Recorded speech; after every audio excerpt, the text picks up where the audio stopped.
Hello everyone, it's Seth, probably better known as Saffron Olive, and it's time for something sweet and new we're doing on the channel here with Amonkhet spoiler season. So, for Amonkhet spoiler season, every day, we're going to have an instant spoiler review where we are going to talk briefly about all the spoilers, try to keep it short, 5-7 minute video, and focus on all the new cards that were spoiled. So, I wasn't planning on starting this until next week because official spoilers start on next Monday. However, Wizards gave us a bit of a treat early. We got a few new cards today, some promos, some Planeswalker Deck stuff. So, let's get to it and get into the new Amonkhet cards.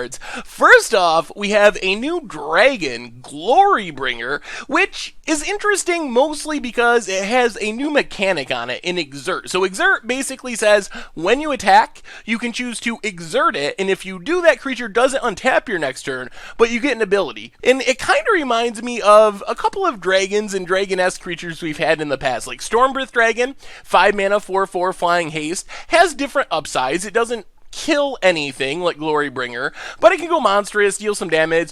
Glorybringer also is a little bit reminiscent of Sarkhan the Dragon Speaker as a 5 mana, 4/4 flying haste that can deal 4 damage to something. So it reminds me of the creature version of Sarkhan the Dragon Speaker. And I think it's actually a pretty powerful and potentially standard playable card. However, I don't know if it can see play in our current standard format because it matches up super poorly with Heart of Kiran. As a 2 mana 4/4 flyer, with Vigilance no less, it's just so painful to trade off your 5 mana dragon with a 2 mana play that I think that might keep Glorybringer out of standard for the time being. But if Heart of Kiran gets banned or rotates or something like that, then we might have some glory in standard. The next card on our list is Archfiend of Ifnir, and this one's exciting because it has the return of cycling, which is a great mechanic. Basically, you pay 2 and discard this card, and you draw a new card, so it helps you alleviate flooding, it helps you find more action. The card itself is a big flyer, 5/4 for 5 mana, which we were just talking about for toughness flyers might not be in the best place right now because of Heart of Kiran. The difference is with Archfiend, if you can play this in a deck with lots of cycling, you can kind of wrath away your opponent's board slowly as you're cycling, and it helps alleviate the Heart of Kiran problem. You attack, and your opponent goes to block with Heart of Kiran, you can cycle a card, put a -1/-1 counter on all your opponent's stuff, including the Heart of Kiran, and then it can no longer trade with your Archfiend. So I'm higher on this one for standard than I am with the Dragon, Glorybringer. Maybe the most fun part of this is some really fun casual jacks. Fluctuator is kind of this cycling lord artifact, makes all your cycling cost 2 less, and since cycling normally costs 2 mana, it's free, and then you have like Astral Slide that lets you blink stuff when you cycle, and Lightning Rift does damage, so there's a lot of cool, potentially fun, casual stuff you can do with the card, and people are also really hyped about the possibility of some of the new cycling cards seeing play in Modern, in the Living End deck, which is built around cycling. Next on our list, we have Oracle's Vault, which is a really spicy card. I expect to be playing this one on Against the Odds.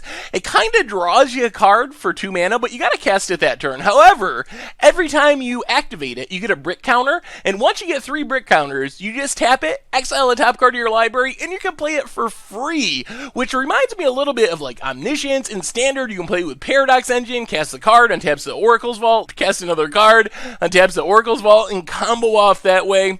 However, as far as competitive play in Standard, I just don't see it because Natural Obsolescence, Release the Gremlins, Fragmentize, these cards to some extent are even showing up in main decks to fight against other artifacts.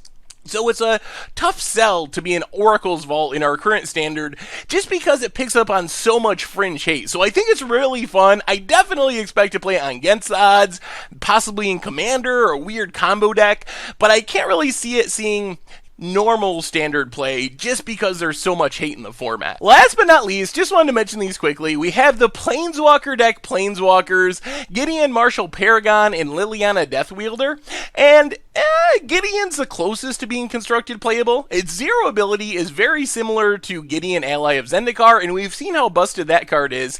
We don't know the loyalty yet because it's kind of hidden by the box that it was spoiled in, but At this point, I think it's pretty safe to assume that these cards won't show up in Constructed, although if either of them does, Gideon is probably the more likely of the two because it's only 5 mana and the 0 ability is strong, while Liliana is just so expensive at 7 mana. So anyway, that's our first day of instant spoilers for Amonkhet. Thank you very much for watching. I hope you enjoyed the video, and I will talk to you soon. Thanks for watching the video. If you enjoyed it, help us out by clicking that like button down below.